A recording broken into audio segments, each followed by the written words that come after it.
Thank you. Okay, today we're going to start the new parak. Sorry, Zalman, we're 2 pages behind.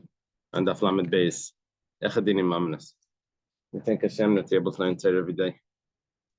Plus, about learning, we shall be some English immediately. Learning, Lil Nishmas, have a gold of Aspark Binyamin, some of them in Zion. And for Shleima, Fabim Ben Sarah, Kedal Getzel as Torah. And for my parents, and for Jimmy, Ben Sarah. Okay, so the Mishnah starts like this. You have to do interrogation on both Dini Mamanas and Dini Nefashis. The Chakiras we're going to have the next parak, or is it the next Mishnah? It's going to come up. It's going to tell us what are the Chakiras, and it's going to list 7 types of questions. When was it? Where was it? And all of these. How you bite the next is going to be on Daf Mem. So you have to ask all the questions by both types of cases, whether it's monetary or whether it's capital punishment, whether it's life and death things. Shneimar mishpatach yelachem says in the pasuk that there's one judgment for everything. Okay, so ma bin dinim mamnas dinim nefashos. So then, what are the differences between monetary cases and capital cases? So we're going to get 10 differences. Yeah. Number 1, dinim mamnas b'shleisha v'dinim nefashos b'esem b'shleisha. First thing, easy. How many judges do you need? Monetary cases, 3 judges. Capital cases is 23 judges. Dinim mamnas, number 2. Monetary cases, peischen bein l'schos bein l'chayva. When we start the deliberations of the case, you can start whether to say to explain why he's guilty or explain why he's innocent. When it comes to the litigants, you can't say your defense before you have the claim. Now, always the teveya, the plaintiff, always has to say he owes me money, and then the defendant will say no, I don't. But he can't start off saying no, I don't. And so when it comes to the claim, we got to hear the claim first. But when it comes to the deliberations, so then which one do we start? Where do we start here? So it says you can start either way. But the nefashis in the when it comes to capital cases, the deliberations start why he's innocent, explaining why he's innocent. Dinim mamanas matin al pi echad bein l'schos bein l'chayv. Dinim nefashis matin al pi echad l'schos val pi shnayim l'chayv. This we had in the first mission of the Masechta. That we're up to number 3. We're in number 3 now. When it comes to dinim mamanas, if you have in a monetary case, you follow the majority, but even if the majority is just one more than the other, so if you have 3 judges, so one says this, and 2 say that, even though you only have the majority of one, so whether that's making him guilty or whether that's making him innocent, so we'll follow the majority. Now that's not so by Din Nefashis. By Din Nefashis, if you have, now we're talking about 12 and 11, right? 12 and 11. So we have 23 judges. So if you have 12 judges that say he's innocent and 11 that say he's guilty, so then we'll follow that to be the majority. But if it's the opposite, if you have 12 that say that he's guilty and 11 that say that he's innocent, that's not enough of a majority to make him guilty. You need an extra one judge to say that he's guilty. So you have to add on judges. Okay, that's the 3rd difference between monetary and capital. Number 4, dinim mamanas machzirin bein l'schos bein l'chayva.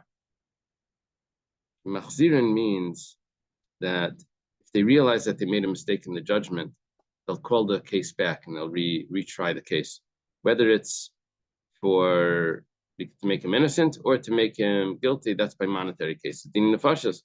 When it comes to capital cases, they'll only retry the case to make him innocent. They won't retry the case to make him guilty.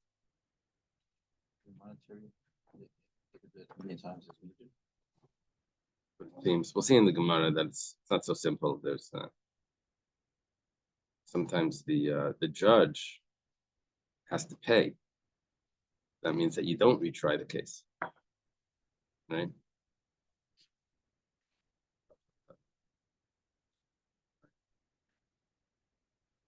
Capital law is like death penalty kind of. Death penalty stuff, yeah. In Imaminas, when it comes to monetary case, we're up to number 5. Hakol malamdim sos v'chayva.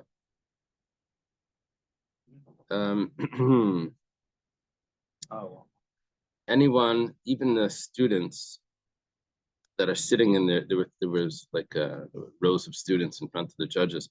Even the students can say why the person should be innocent or why the person should be guilty. By dini nefashos, when it comes to capital cases, and anyone in the courtroom can give an explanation why he should be innocent, but not everyone can say why he should be guilty. Looks like we're really trying to save the person from being killed. And that's based on the pasuk B'tzilo Eida, that the congregation saves him, like they indicate. 70 years. Yeah, where was that Gemara? 70 years. Where's the Gemara? More than one capital case in 70 years. Is that in Makkos? Where was that?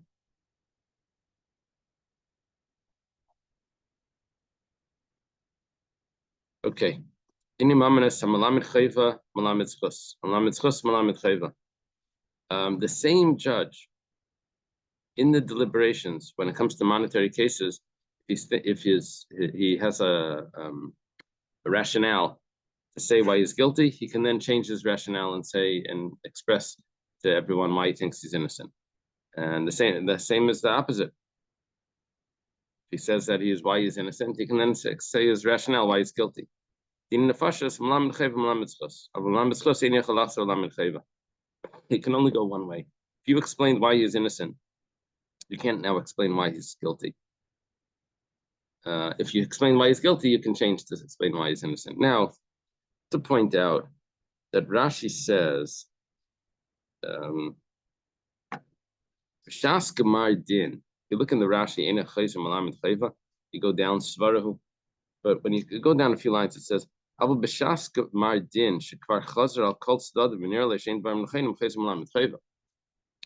not stuck. When it comes to the verdict, you're able to say, you know what, I realize that I'm mistaken, and you have to pass in the way you think at that time. It's just in the deliberations, you've already said your reason. If everyone says their reason, then at the time you realize that at the time when they're taking the vote, like who says what, so then you're able to change your mind and say that no, I realize that the others ones were right. Say that he's guilty. All of this whole distinction here is just in the deliberations. Call it masoyu matanai, maso matan. It's like the shakla bataria, the back and forth of the discussion.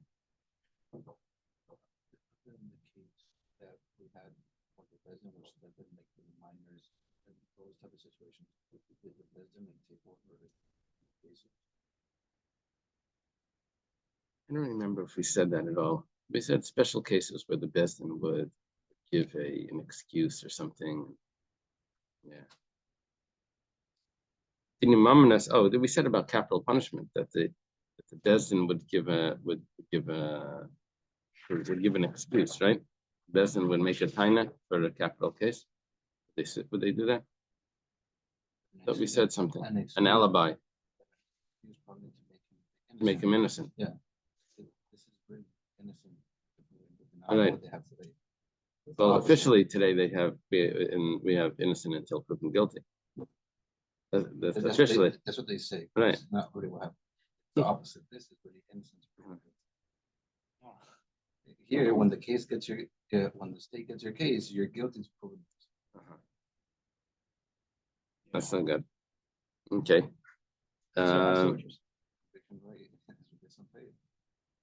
Once they get your case, you have this idea like you're still in jail, like they hold you until they come up with a verdict. It just doesn't feel like you are, but not. Okay.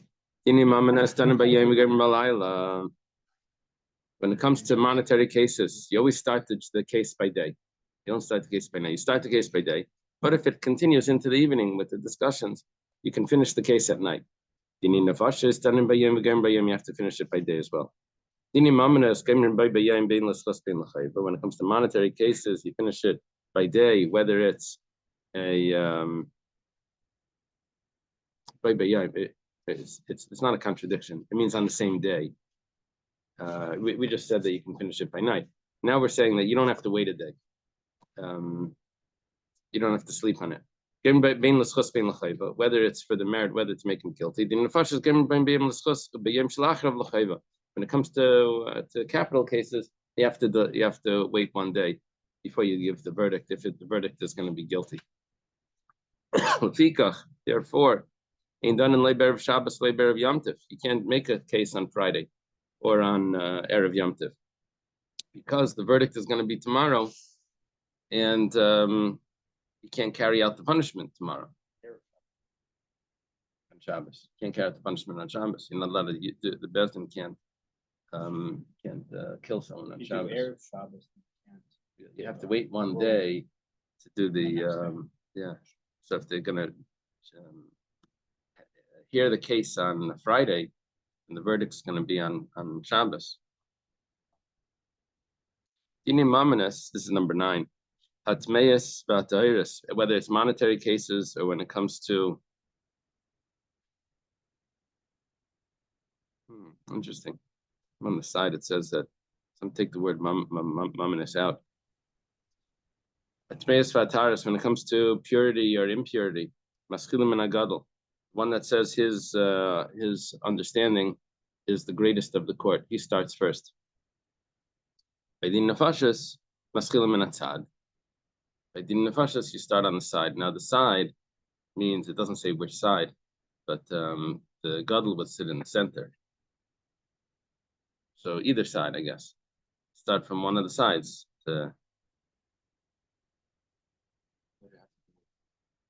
Because you don't want to contradict. Yeah. If the gadol says that he's guilty, then that would influence everyone, and everyone else would say that he's guilty.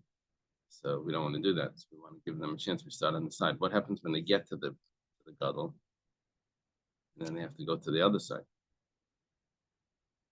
Maybe they just leave and they go to this side and then they do that side, and then they go back to him. Must be the way to do it.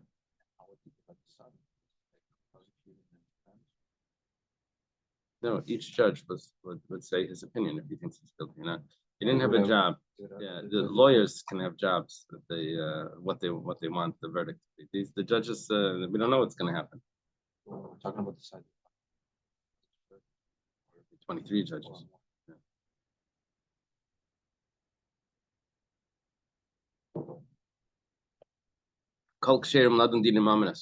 Anyone can be a judge for monetary cases. But not everyone can be a judge for din nefashos. Ella, only ones that can be judges are Kainim, Leviim, Yisraelim, Amasim, Lakuna. They have to have yichus. They have to be eligible to marry a Kayan. If they can marry a Kayan, then or their daughters can marry a Kayanim, so then that's eligible. So you need a certain level of yichus.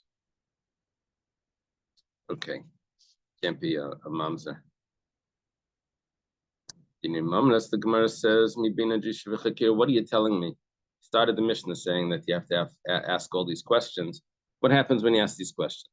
Then we're going to find contradictions. We're going to throw out the case, right? Or maybe we'll make Eidim Zaymimin.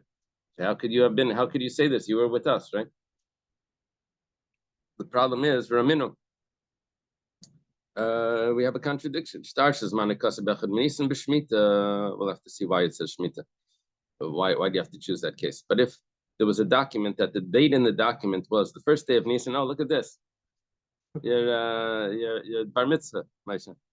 The Shemitah, and the Shemitah year, Obo Edom Vamro. And the witnesses came and said, how could you say that you testified that this happened? That this person borrowed money from so-and-so? Yeah. Shimon borrowed money from Reuven. On Echad Ben Nisan, you weren't even in that place. You were somewhere else in Yerushalayim at the bar mitzvah. Very likely. So what's going to be? Look at this halacha. Shtar kasher v'edav ksherim. Say that the document is still valid, even though it's an impossibility. How could it be valid? V'edav ksherim, and the witnesses are still kosher. They're not liars. Chayshinan shema echru v'kosvu. Maybe they gave a later date. Maybe what happened was they didn't make a date. They didn't write the document by the loan. Time of the loan, they were supposed to, but they didn't get their act together, and they decided to write it later. And when they wrote it later, they didn't write the date, the original date of the loan. They wrote the date when they wrote it.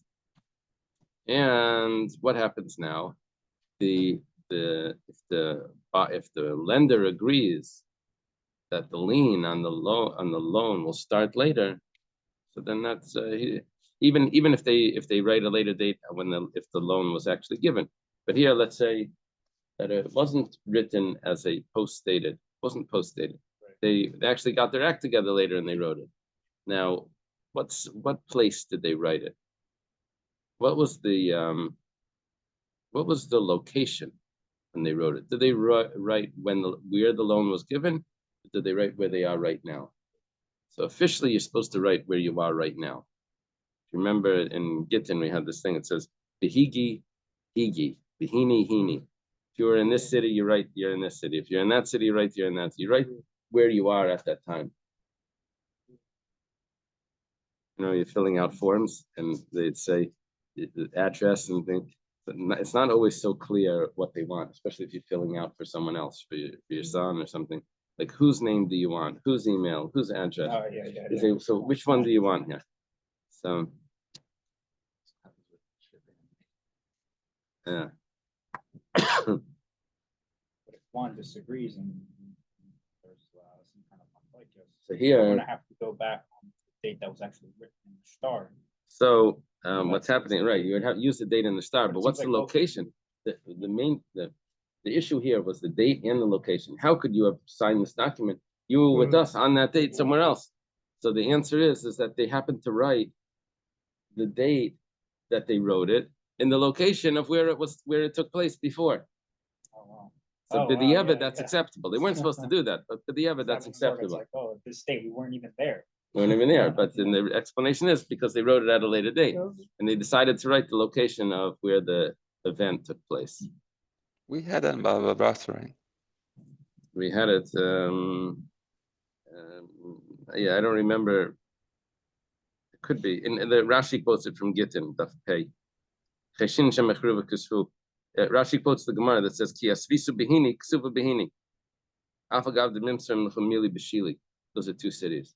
If you're sitting in Hini, you write in the Hini, even though the event took place in Shili. You're supposed to write the location where you are. They didn't do that, but nevertheless, it's still kosher. So now, the reason why we're quoting this is we're asking, so why do you do drishas v'chakiras to find out where they were and what time and all of this?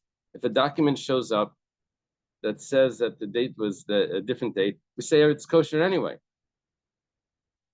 So you see, we're not interested in the exact date and all of this. It doesn't matter. The drishas v'chakiras are supposed to show contradiction.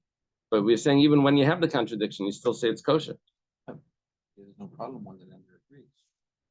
But if the lender doesn't agree, there's an issue. Let's say he's not here. Let's say we don't have let's say the reason why there's a case is maybe the lender doesn't agree to anything. He says, no, I deny this whole thing. Nevertheless, we say the document's kosher. It puts him in the back seat. The person could have taken a loan in between, and now the person will have priority. Yeah. Which is true. Okay. Well, the taimech means that according to the way you're asking this question, I could even ask a better question.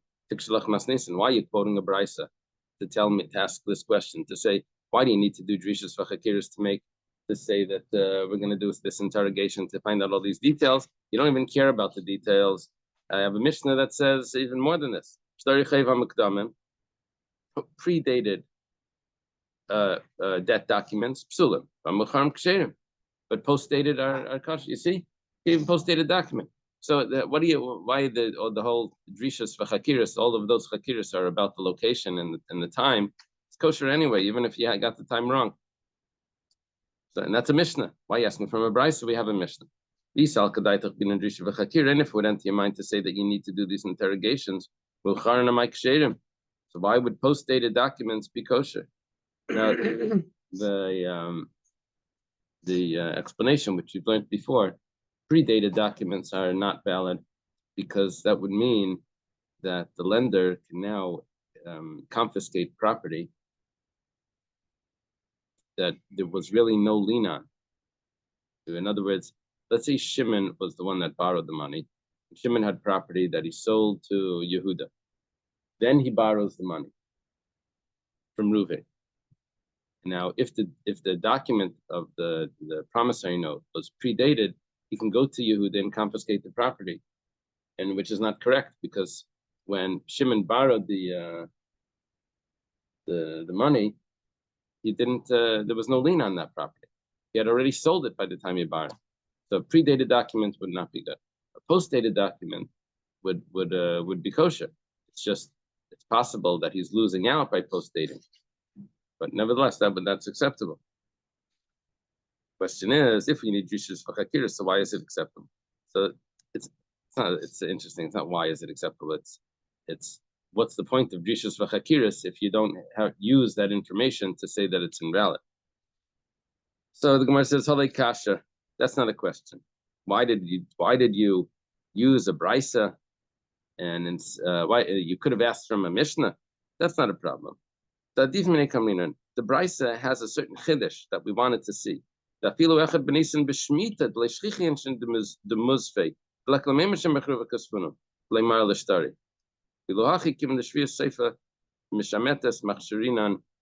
okay.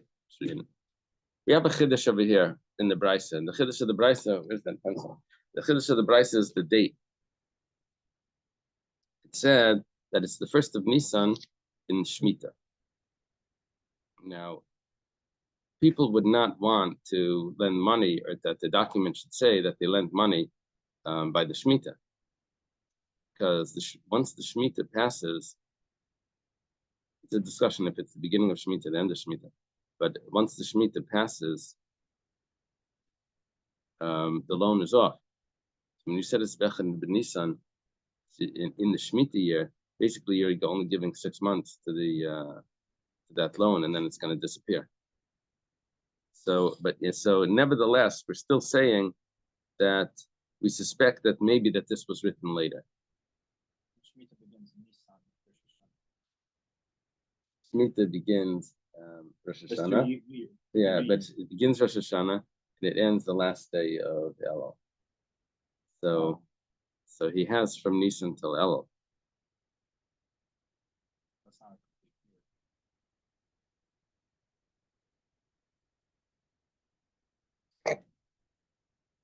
And so therefore people might say that this document is a forgery because who would lend money in Nisan, right? But nevertheless, we say that no, that it was a post date, not post date, but it was written later. And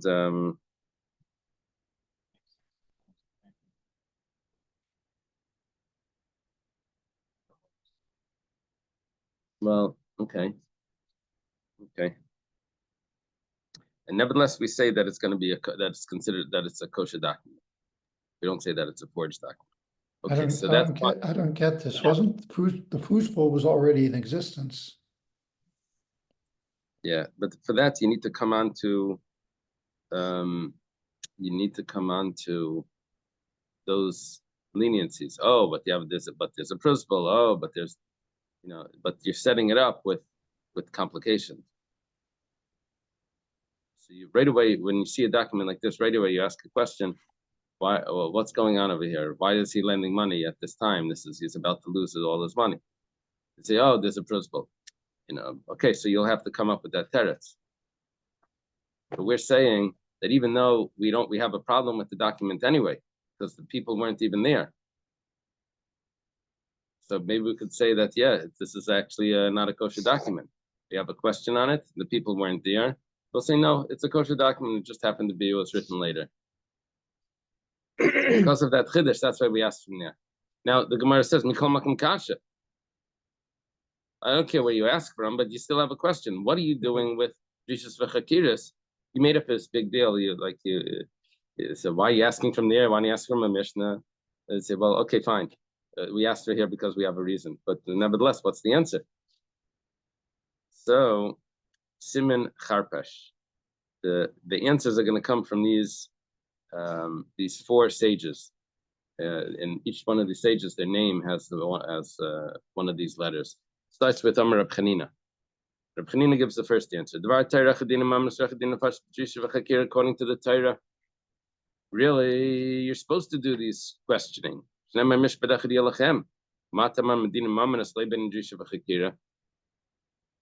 the sages take it away? People didn't want to lend money. They were afraid that the person may show up. The lender would bring his witnesses, but because the interrogations were so severe, his witnesses would become invalid, the testimony, and then he won't be able to get his money back. It's too hard to work with the system.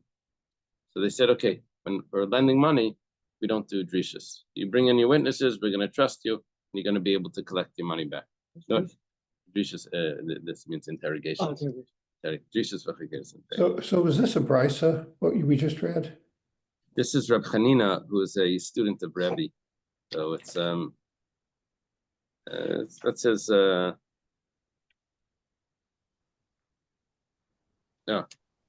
So what we're saying now is that the brisa that said that we ignore the drishas v'chakiris, the brisa that we said before, right? That we ignore the drishas v'chakiris, that brisa would be following the rabbinic law. The Mishnah that we have that you do drishas is following the biblical law. The brisa was following the rabbinic law. You take it away. Now I always heard there's a taz, something that if the Torah says that something is, it's in the opposite. If the Torah says something is permissible, the rabbis can't come and say it's prohibited. If it says clearly it's permissible. And we hear it's interesting. The Torah says that this is prohibited. The rabbis say no, that like a certain restriction. The rabbis say no, it's permissible.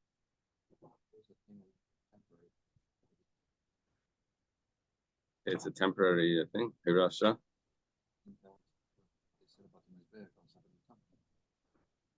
I know, but this is not a one-time thing. You want to do a one-time Togamaras for one case? No. Okay, Elameata, if that's the case, to lo yishalmo. We have a question. If we say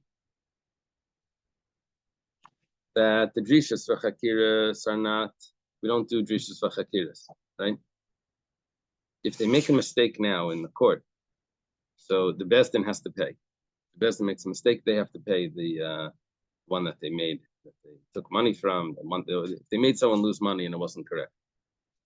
So now we're saying, 1 second, we dropped the drishas v'chakiras for rabbinic reasons, because of a certain decree. But it could be that really it was correct. Really, okay, we dropped the drishas v'chakiras, and therefore we pass in a certain way. But maybe if we would have done the drishas v'chakiras, we would have come out differently. And so why are you making the Bezdin pay? It could be that together with the drishas v'chakiras, the case would have come that the way the Bezdin paskin was correct.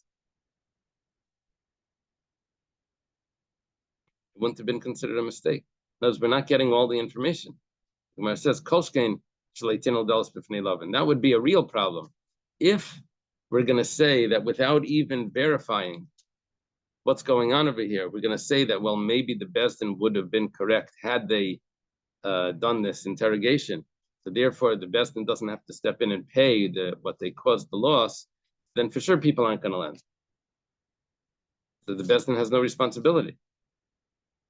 In order to make sure that there's a responsibility, people will lend money to others. You have to say, okay, we're going to accept your witnesses. We're not going to interrogate them. And also, If there's a mistake, we're going to accept the Bezdin's going to take that responsibility. That was the Ches, the answer of Rabbi Chanina. Let's go to the Reish. It says Charpesh. The loan, is that like guaranteed in some way if the borrower can't pay back? Is the base team guaranteed? No. I didn't think so. I was just thinking like what different ways What does that's- the base well, team do to They'll go into his property and confiscate property. okay. Yeah. Rava says Maslisin Dachit B'dini Knossos. Our Mishnah was talking about Dini Knossos, but over there that it doesn't have to do with lending money. V'idach, but the Brisa was by Valvais was lending money. Oh, that's a different story. Comes to lending money, we want to make sure that people lend money. We don't do drishas v'chakiras on their witnesses.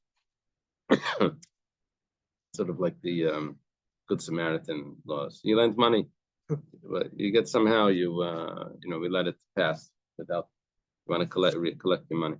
Rav Papa says this is the third answer.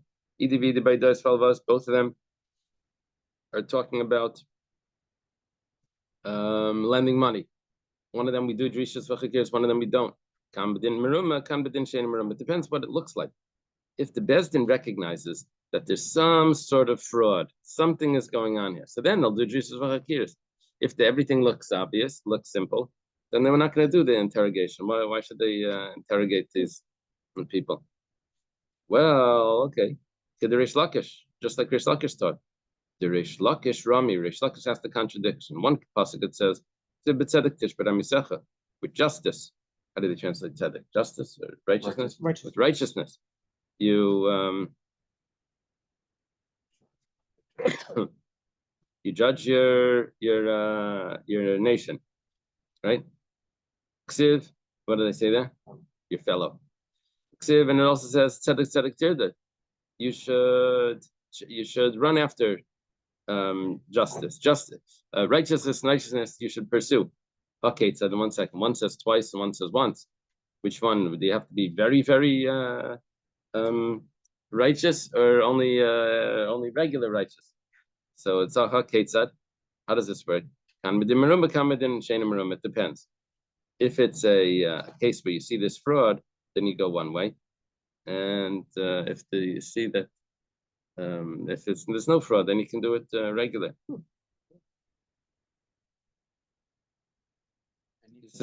You suspect something that may be fishy.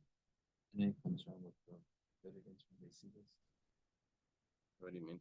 Because they'll know, like once the business starts asking, like, oh, they caught on to something. Right.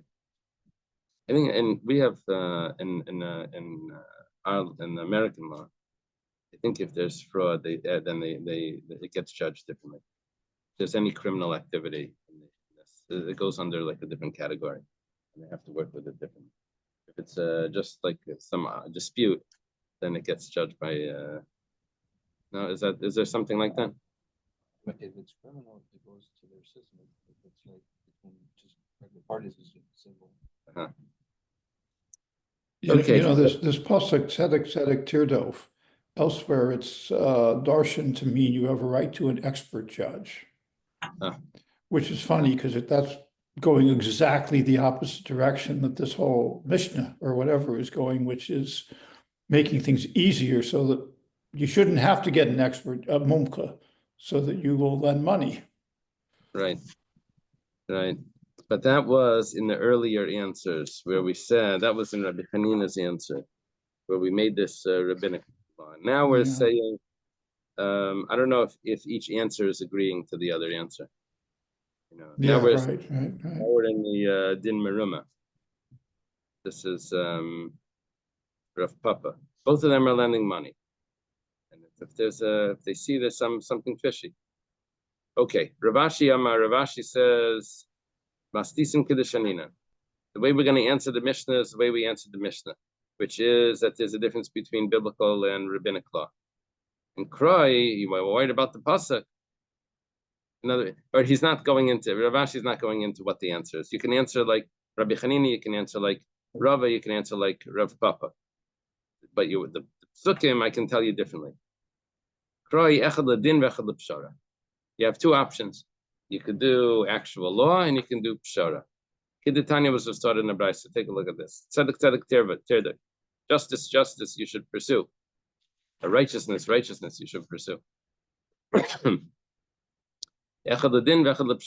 I'm sorry. Yeah, whether it's a judgment or whether it's, how do they translate pshara? Compromise. And how does this work? There's two boats that are going over the river, going through the river, and each one going in the opposite direction. Now, well, who's going to go first? If they both go, they're going to squish each other. They're both going to sink. If they go one after another, they'll be able to pass. We have to figure out who's going to go first. This is like a mountain pass or something with a cliff. So, and they're both coming up. Only one person can pass. If they both try to walk on that pass, they're both going to fall off. I guess there was a cliff on both sides. If it's one after the other, then they'll be able to go through. So how do you decide? Tuna v'shena tuna. Let's say one of them is carrying a load and one of them isn't carrying a load. So tidcha shena tuna pnei tuna. The one that has the load, that has the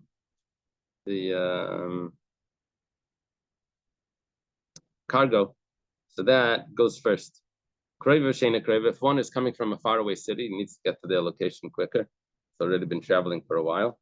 So then they go first. You let the one that was coming from a more faraway place go first, more tired. Huh? How do you know where he's coming from? Oh, it says on the tag. It says that there's a tag. Every time they go by the truck thing, the scale, the license plate. Okay, all of that was din. What do you do now? Both coming from the same distance, or they're both coming from faraway distance, whatever it is. So then you do some compromise. What exactly do you do? I don't know. You let this one go first, another one pays a little bit to compensate for that. Heads and tails. Yeah, that's right. You do heads and tails. And then they pay the other one. Righteousness, righteousness, you should pursue. Go to the best court, the highest court.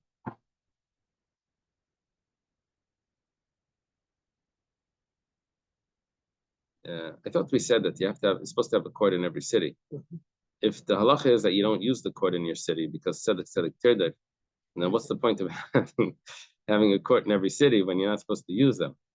I guess this is what you say. That's the shul that I don't daven in. I don't go by that court. I don't eat that hechsher. We have to set it up just so you could say. I think this is when one party is scared that the other is so influential in the small city that they have to go away to get fair treatment. One of the parties wanted to go to an expert court, they wouldn't say that the party had to go off. Yeah, unless it was a lender. The lender didn't have to go. We had at the end of the last chapter, but it was saying that they want to go to a different court. It could be the pshat is that it's not you yourself going. It could be that that the Bezdin has questions, and the Bezdin would send your Bezdin in your city would send their questions to this other court. This is a famous Gemara. That if you want where do you go for judgment? You go to Rabbi Eliezer in Lud. Or Rabbi Eliezer. Interesting because he was put into Chayrim at a certain point. After you go to Rabbi Yechon ben Zakkai to Bror Chayil. Tana was taught in a brisa, Kol Rechayim the Borni. This was a time when they weren't allowed to publicly have a circumcision. But if they heard the mill grinding in that city of Borni, then Shvua ben. That's as if there was an announcement that there's going to be a bris. Shvua ben means a bris. Sounds like Shalom Zachar, right? But and the reason why they needed the grinder was apparently they would put something on the cut to help it heal, some sort of powder they would put on it. like the powder they put on the belly button, on the on the umbilical cord, make it dry out. They put a little powder on it. Anyway, to stop the blood. If you see candles in Berchayil, mishtasham, then that means like there's an announcement that there's a wedding. I guess that just came in because that was a continuation of these locations where we're talking about Rabbi Eliezer and Rabbi Yochanan.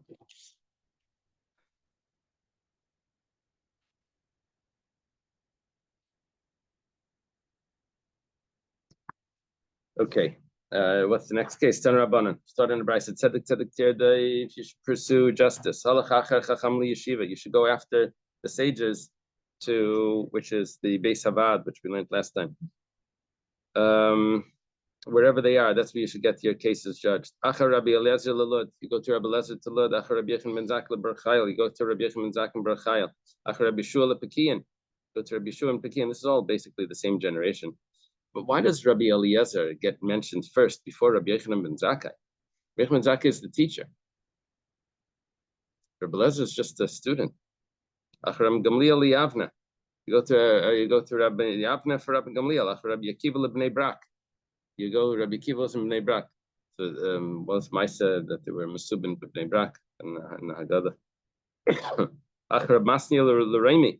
You go to Rabbi Masya ben Charash. He was in Rome. Achar Reb Chananya ben Tradian Lesichni. Oh, really? I thought we had other sources after that. But it was in Rome. So is this just a list of big names at the time? Yeah. Yeah, okay. But now it's moving its way down through the generations. Now we're on Rabbi Kiva students. Rabbi Yossi, you go to Tzipayri. Rabbi Yehuda ben Masir leNetzivin. You go to Netzivin for Rabbi Yehuda ben Masir. This was the Gemara in Psachim. Remember that when he told that convert that not a convert, he told the non-Jew that was eating from the Korban Pesach, so he wanted to give you the fat tail. And they said, remember that? So when he came to the base of Mikdash, he said, "Oh, Rabbi Yehuda ben Masir, you live in Netzivin, but your hand stretches all the way to." They caught him. He told them, "Why don't you ask them?" Anyway, these are shluchim, right? After Rabbi Shua leGaila. After Rabbi Shua to Gaila. Where's Gaila? Why is it Rabbi Shua and Gaila? I thought we said Rabbi Yeshua. Didn't we have Rabbi Shua? Rabbi Shua was Pekian. What's this aleph over here? Achar Rab Chanina ben Achi Rabbi Yeshua. Oh, it's a different. Someone else. It's his nephew. After Rabbi Shua's nephew. The Gra corrects us. After Rebbe leBeisharim, go after Rebbe to Beisharim. Ramesh, you got to take us to these places. And I'm making a list of all the places. Okay, where's Beisharim? By the way, is that in the north? It's interesting. We didn't have Tveria. Tveria, what do you mean? They're all there. Sharon, Kin, they're all there. Okay. Any moments when it comes to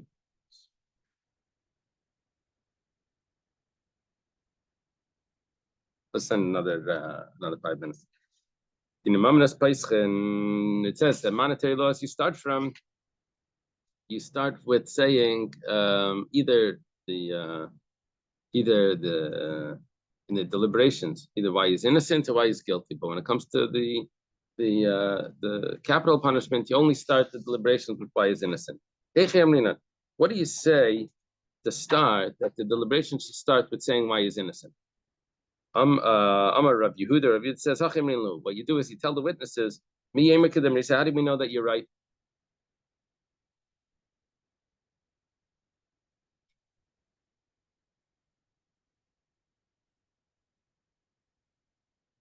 How do you know that you're being honest?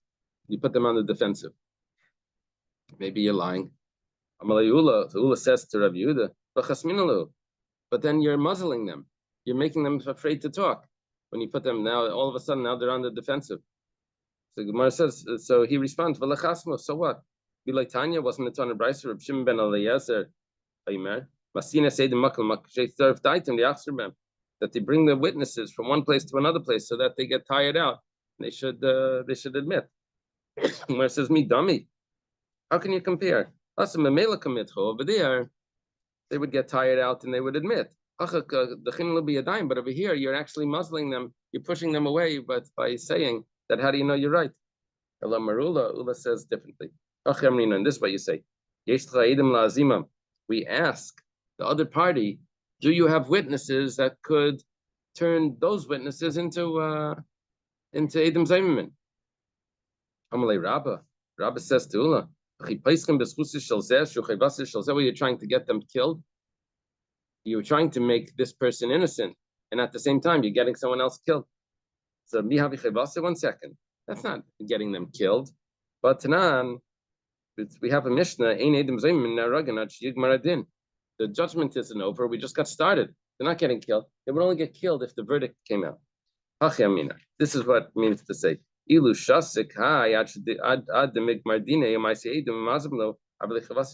I mean is that if they would stay quiet and the case would be completed, and then they would show up, that would be the chayva. Is this what we're doing? We're gonna set this up for a detriment to the other one and for the benefit of this one. Rabba says rather what we do is like this. We just say yesh chaydim lachtishan. You have other witnesses that can contradict the witnesses that just testified against him. Rav Kana Amar kind of says midivrechem nizdaka plaining.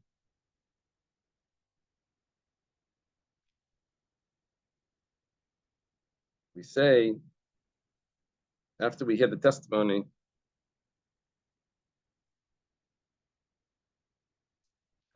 we say that it appears that so and so is going to be innocent, just to like set the case up.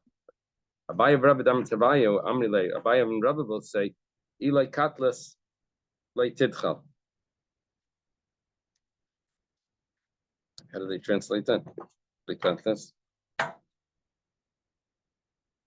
If you do not commit murder, oh, so in other words, we're setting up. If you're innocent, so don't be worried. Don't be worried. If you're innocent, though, you don't have me to worry about. Ravashi says that the way we start this off is, anyone that knows merit should come and say. Tanya Kabaseda Abaya Barava. We have a brisa that supports Abaya Barava.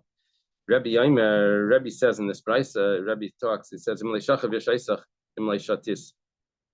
if the man did not lay with you, and if you did not stray, so then you'll be innocent. That's by the Saita, right?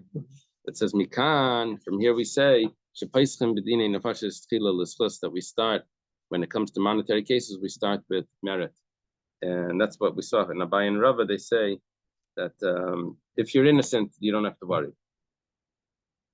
Just the same way that we said that we have the verses in Saita says if you're innocent, you don't have to worry. Okay, let's leave it here.